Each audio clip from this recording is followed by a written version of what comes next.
আমাকে যে মানুষটি বিয়ে করল তার আগের স্ত্রীর একটা ছেলে সন্তান আছে। তার স্ত্রী মারা গেছে। এখন তার ছেলেটিকে দেখাশোনা করার জন্য আমাকে বিয়ে করেছে। ছেলেটার নাম রাজু। বয়স 12 বছর হবে। আমিও জেনেই বিয়ে করেছিলাম। আমার স্বামী আমায় বিয়ে করেছিল তার কারণ তার ছেলে রাজুকে দেখাশোনা করার জন্য। কিন্তু রাজু ছেলেটি আমার দিকে খারাপ দৃষ্টিতে চেয়ে থাকত। আমি বুঝতে পারতাম সে আমার কাছে কি চায়। একদিন স্বামী একটা কাজের শহরে চলে গেলেন, আর এর মধ্যে বাড়িতে কেউ ছিল না। রাতে রাজু বলল, মা, আমি আমার রুমে একা ঘুমাতে পারব না। অথচ তার বাবা বাড়িতে থাকতে সে তার নিজের রুমে ঘুমাত। আমার রুমে ঘুমানোর জন্য আমার প্রতি রাতে বলত। আমার আসল মা বেঁচে থাকলে আমাকে না করতে পারত না। তুমি মুখে মুখে না করে দিলে এসব বলে কান্না করতে লাগল। আমি বলেছিলাম, এখন তুমি বড় হয়েছ, তোমার আলাদা রুমে ঘুমাতে যাওয়া উচিত। রাজু মাঝে মাঝে আবদার করত আমি যেন তাকে গোসল করিয়ে দেয়। একদিন তার কান্না দেখে এবং কেন আমার রুমে ঘুমাতে চায় এই বিষয়টা জানার জন্য আমি বললাম, ঠিক আছে, তুমি আজ আমার রুমে থাকবে। রাত যখন 3টা বাজে তখন রাজু আমার সাথে যা করেছিল তা শুনলে তোমাদের চোখ কপালে উঠে যাবে। তাহলে আসল ঘটনাটা বলি। তার আগে আপনারা যারা আমাদের এই ছোট্ট চ্যানেলটির নতুন দর্শক তারা চ্যানেলটি সাবস্ক্রাইব করে আমাদের সাথে থাকবেন। আজ আমার বিয়ে হয়েছে। বাকি সব নতুন বন্ধুর মতো আমিও আমার বাসর ঘরে বসে আছি।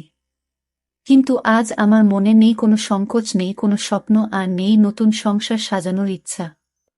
কারণ আজ প্রথমবার নয় যে আমি এভাবে নতুন বউ সেজে বসে আছি। এর আগেও ছিল এরকম একটি রাত যে কারোর জন্য এভাবেই বসেছিলাম। আজ হয়তো সব একই রকম, শুধু মানুষটি বদলে গেছে। হঠাৎ দরজা থেকে কারো আসার আওয়াজ শুনলাম। সে আর কেউ নয়, আমার নতুন স্বামী শাহজাহান। আমি উঠে সালাম করলাম। শাহজাহান বলল, সালাম করা লাগবে না, বরং আপনি বিছানায় শুয়ে পড়ুন। আমিও সোফায় শুয়ে পড়ি। সালমা বলল, না না, আপনি বিছানায় ঘুমান, আমি সোফায় থাকতে পারব। শাহজাহান বলল, দেখুন, আমরা দুজনের কেউই এই বিয়ে মানি না। দুজনেরই আলাদা আলাদা কারণ আছে বিয়ে করার, কিন্তু আমরা একজন অন্যজনের সম্মান তো করি। আর আমি এরকম ব্যক্তি না জেনে আমি বিছানায় ঘুমাবে আর কোনো মেয়েকে এভাবে সোফায় কষ্ট করে ঘুমোতে দেবে। আপনি আমার স্ত্রী, তাই আপনার খেয়াল রাখা আমার দায়িত্ব। আর আপনি যদি আমার এতটুকু সম্মান করেন তবে বিছানায় ঘুমিয়ে পড়ুন। আমিও মাথা নেড়ে সম্মতি দিলাম আর বিছানায় শুয়ে পড়লাম। এবার বলি, আমাদের বিয়েটা কিভাবে হলো। মিস্টার শাহজাহান চৌধুরী শহরের অনেক বড় একজন ব্যবসায়ী। আমাদের বিয়েটা পরিবারের সম্মতিতেই হয়েছে। বলতে গেলে পরিবারের জন্যই হয়েছে। অবশ্য আমাদেরও অসম্মতি ছিল না। আজ আমরা দুজনে এক পবিত্র বন্ধনে আবদ্ধ। কিন্তু এ বন্ধন কোনো মনের জায়গা নেই, কারণ আমাদের দুজনের মনেই যে অন্য কারো নাম আগে থেকেই লেখা। মানে দুজনের মনেই অন্য কারো মায়ায় জড়িত। অন্য কারো কাছে আমাদের মন বন্ধক রয়েছে। ভাবতেই চোখ দিয়ে এক ফোঁটা জল বয়ে গেল। বিয়েটা দুজনেই করেছি, কিন্তু এই বিয়েতে কোনো ভালোবাসা নেই, শুধু রয়েছে দায়িত্ব। তা নিয়ে আমাদের বিয়ের আগেই চুক্তি হয়েছিল, উনি আমার দায়িত্ব নেবে, আর আমি উনার পরিবারের আর উনার ছেলে রাজুর, উনার মলি আপুর ছেলে। মলি আপুকে তাই তো ভাবছেন? শাহজাহান এর প্রথম স্ত্রী। তিনি এখন আর এই পৃথিবীতে নেই। 3 বছর আগে ইহকাল থেকে পরকালে প্রস্থান করেছে। বিয়ের আগে তার ছবি দেখে জানতে পারলাম সে আর আমি একই ভার্সিটিতে ছিলাম। শাহজাহান ও তার আমার সিনিয়র ছিল। শাহজাহানের সাথে কখনো দেখা না হলেও মলি আপুর সাথে প্রায়ই দেখা হতো। সরি দেখা বললে ভুল হবে। ঝগড়া হতো বলে উনি আমাকে তেমন একটা দেখতে পারতেন না। এর কারণও আছে। আমি অনেক দুষ্ট প্রকৃতির ছিলাম, আর উনার সব টাইটেল নাকি চুরি করেছিলাম তা উনি শুধু ভাবতেন। অবশ্য আজও হয়তো থাকলে আমার সঙ্গে ঝগড়া করতেন। উনার স্বামীকে চুরি করেছি বলে অপবাদও দিতেন, কিন্তু ওনার স্বামীর উপর তো আমার কোনো অধিকারই নেই, কারণ আমি উনাকে নিজের স্বামী মানতে পারিনি। বিয়েটা করেছি শুধু পরিবারের জন্য। রাজু এখন 11 বছরের ছেলে। ক্লাস 5-এ পড়ে, দেখতে একদম তার বাবার মতো। যেমন সুন্দর তেমনি মায়াবী দেখতে। বিশেষ করে তার চোখ দুটি শাহজাহানের মতো একদম। শুনেছি শাহজাহানের চোখে নাকি অনেক মায়া, কিন্তু কখনো তাকায়নি, কারণ এখন আর কারো মায়া পড়তে চাই না। একবার পরে অনেক কেঁদেছি, আর কাঁদার ইচ্ছা নেই। আর না কষ্ট সহ্য করার ক্ষমতা আছে, সব বাদ দিয়ে এখন ঘুমিয়ে পড়ি।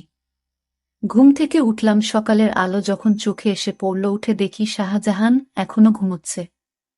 কিন্তু জানলা থেকে আসা আলো তার ঘুমে ব্যাঘাত দিচ্ছে। তাই পর্দা বন্ধ করে দিয়ে আসলাম, এসে রেডি হয়ে বাইরে চলে আসলাম। এসে দেখি আমার শাশুড়ি মা আর ভাবি আগে থেকেই উঠেছে। আরে বোমা, তুমি এত সকালে কেন?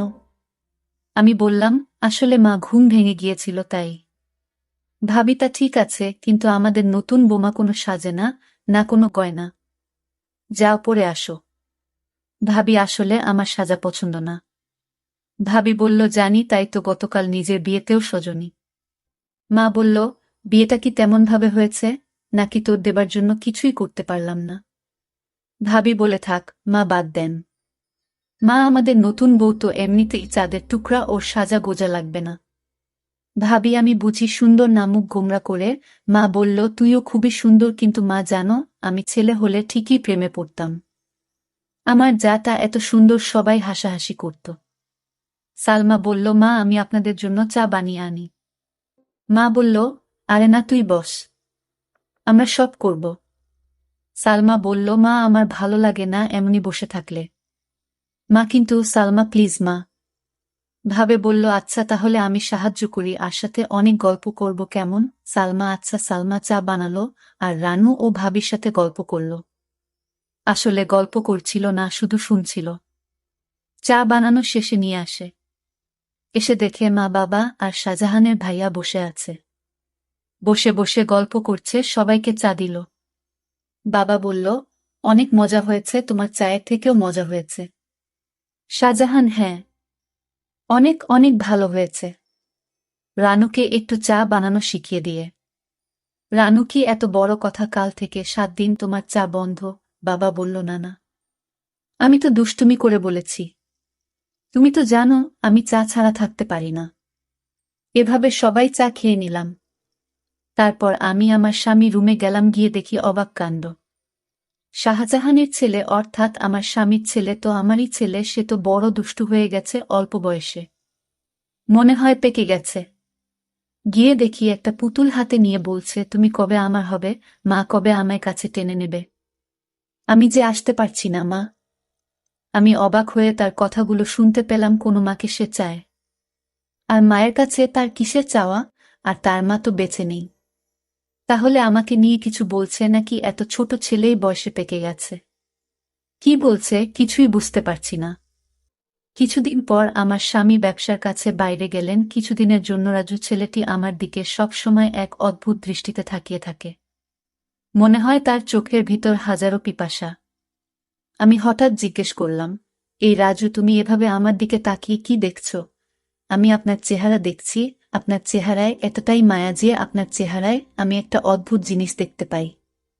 আমি তো তার কথা শুনে অবাক, এতটুকু বাচ্চা ছেলে এসব কি বলে?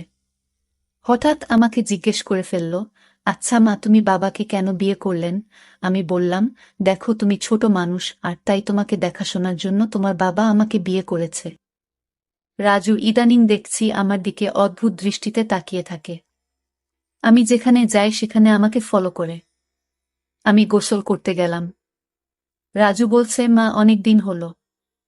আমার মা আমাকে গোসল করিয়ে দেয় না, আমাকে ভাত খাইয়ে দেয় না। মা, তুমি তো আমার মা, যেহেতু আমার আগে মা মারা গেছে। এখন আমার মা হিসেবে আমার আব্বু তোমাকে বিয়ে করে এনেছে মায়ের শূন্যতা পূরণ করার জন্য। মা, আমাকে তোমার হাতে গোসল করিয়ে দাও। আমি বললাম, দেখো রাজু, তুমি যখন ছোট ছিলে তখন তোমার মা তোমাকে গোসল করিয়ে দিত। আর এখন তো তুমি বড় হয়েছ, তুমি নিজ হাতে গোসল করতে শিখেছ। তাই এখন আর আমি তোমাকে কিভাবে গোসল করিয়ে দেয়? তুমি নিজেই করতে পারবে বাবা। সৎমা পর কখনো মা হয় না। আমি বুঝতে পারলাম আমাকে তোমার কোনো হেল্প করতে হবে না। এই বলে রাজু চলে গেল। আমি চিন্তা করলাম আমার কি কোথাও ভুল হয়েছে। আমি তো এখন তার মা, আর তাই মা হিসেবে আমার কর্তব্য পালন করা উচিত ছিল। কিন্তু তো তার বাবা বাড়িতে থাকাকালীন আমার হাতে গোসল করতে চাইত না। আজ বাড়িতে তার বাবা নেই। আসলে কারণটা কি বিষয়টা আমি কিছুই বুঝতে পারছি না। এসব ভাবতে ভাবতে রাতের রান্না শেষ করে আমার রুমে গিয়ে রাজুকে ডাক দিলাম। গিয়ে দেখি আমার একটা ছবি হাতে নিয়ে ছবিটির সাথে কি যেন বলছে। আর ছবির সাথে এক অদ্ভুত আচরণ করছে। আর বলছে আমার মনের আশাটুকু কবে পূরণ হবে মা। রাজু চোখের পানি ছেড়ে কান্না করছে আর বলছে। আমি ডাক দিলাম, রাজু তুমি কান্না করছো কেন, তোমার কি হয়েছে? কিছু হয়নি মা, আমি আসছি, তুমি যাও। আমি এক গভীর চিন্তায় পড়ে গেলাম। রাজু আমার কাছে কি চায় তার দৃষ্টিভঙ্গি আমার কাছে স্বাভাবিক মনে হচ্ছে না। রাজু খেতে বসল আর তার মাকে বলতে লাগলো, মা আজ রাতে আমি তোমার রুমে ঘুমাবো। আমার ওই রুমে একা একা ঘুমাতে ভয় লাগে। আমি বললাম, রাজু তুমি এখন বড় হয়েছ, তোমার ভয় পাবার কথা না। তুমি তোমার রুমে ঘুমাও, কিছু হবে না। রাজু আমার কথার জবাবে বলল, আরে মা, আমার আসল মা যদি বেঁচে থাকত তাহলে এভাবে মুখে মুখে না করতে পারত না। আমার সব ইচ্ছা আমার মা পূরণ করত। আচ্ছা রাজু, তোমার কাছে একটা প্রশ্ন। তোমার আব্বু যখন বাড়িতে ছিল তখন তুমি তোমার সব আবদারের কথা বলতে না। এখন তোমার আব্বু বাড়িতে নেই, আর এখন তোমার অনেক আবদারের কথা বলছো কেন বাবা? মা তুমি আমার কষ্ট বুঝবে না? আমি তো কিছুই বুঝি না, সব তুমি বোঝো। এসব কথা বাদ দিয়ে এখন ঘুমাতে যায়। রাত অনেক হয়েছে। রাজু চোখের পানি ছেড়ে তার রুমে চলে গেল। আর আমি শুয়ে শুয়ে রাজুর আবদারের কথা ভাবতে লাগলাম। রাজু আমার রুমে ঘুমাতে চাই, তার নাকি নিজের রুমে থাকতে ভয় করে। আবার বলে তাকে গোসল করিয়ে দিতে, আমার ছবি হাতে নিয়ে ছবিটির সাথে গুনগুনিয়ে কি জানি বলে। না, আমি কিছুই ভাবতে পারছি না। এসব ভাবতে ভাবতে আমার কিছুতেই ঘুম আসছে না। হঠাৎ রাজুর রুমে একটা আওয়াজ শুনতে পেলাম। আমি জানালা দিয়ে উকি দিয়ে দেখি ছবিটি হাতে নিয়ে ছবির সাথে এক অন্য রকম আচরণ করছে, আর মাঝে মাঝে হাসছে, আবার কান্নাও করতেছে। আমি এসব ভাবতে ভাবতে পাগলের মতো হয়ে গেলাম। কিছুতেই ঘুমাতে পারছিলাম না। কিন্তু হঠাৎ আমার মাথায় একটা বুদ্ধি এলো। আসলে রাজু আমার কাছে কি চায় তা আমার জানতে হবে। তাই আমি সিদ্ধান্ত নিলাম, আমি আমার রুমে তাকে থাকতে দিব। আর আমি ঘুমাবো না, ঘুমের ভান করে থাকব। তাহলে বুঝতে পারবো আসলে রাজু আমার কাছে কি চায় তা স্পষ্ট হয়ে যাবে। তারপর দিন আমি রাজুকে বললাম, রাজু আজ তোমাকে আমার নিজের হাতে খাবার খাইয়ে দিব। তুমি খাবে? না না মা, আমি তোমার হাতের খাবার খাবো না, কারণ তুমি আমার আবদার পূরণ করো না। ঠিক আছে বাবা, তোমার সব কথা রাখবো, তুমি এবার আমার হাতে রান্না করা খাবার খেয়ে নাও। সত্যি বলছো মা? সত্যি, সত্যি। এবার রাজু খুশি হয়ে সে আমার হাতের খাবার খেলো। ঠিক আছে বাবা, তাহলে তোমার আজকে তোমার রুমে থাকতে হবে না, তুমি আমার রুমে ঘুমাবে। কারণ আমি এখন বুঝতে পারছি বড় রুমে থাকতে তোমার ভয় লাগে, তাই না? তাহলে তুমি আমার কষ্টটুকু বুঝতে পেরেছ। তারপর রাজুর বাবার ফোন আসলো। সে ফোনে জানিয়ে দিল আমার আসতে আরও 15 দিন দেরি হবে। তুমি ছেলের প্রতি খেয়াল রেখো। আমি মনে মনে একটু খুশি হইলাম, কারণ যদি আমার স্বামী এসে পড়তো তাহলে রাজু আমার কাছে কি চায় তা হাতে নাতে ধরতে পারতাম না। ভালোই হলো। তারপর রাতের খাবার খেয়ে রাজুকে ডাক দিলাম। রাজু তুমি আমার রুমে আসো, আজ তুমি আমার রুমে ঘুমাবে। শুধু আজ নয়, যতদিন তোমার বাবা আসবে না ঠিক ততদিন পর্যন্ত, বুঝলে? লক্ষ্য করলাম রাজু অনেক খুশি হয়েছে। তারপর রাতে ডিনার করে আমি ঘুমের ভান করে শুয়ে রইলাম। এদিকে রাজু শুয়ে পড়ল। রাত যখন 3টা বাজে তখন দেখি রাজু ধীরে ধীরে বিছানা থেকে উঠে পড়ল। তারপর রাজু ভালো করে আমাকে দেখল আমি ঘুমিয়েছি কিনা।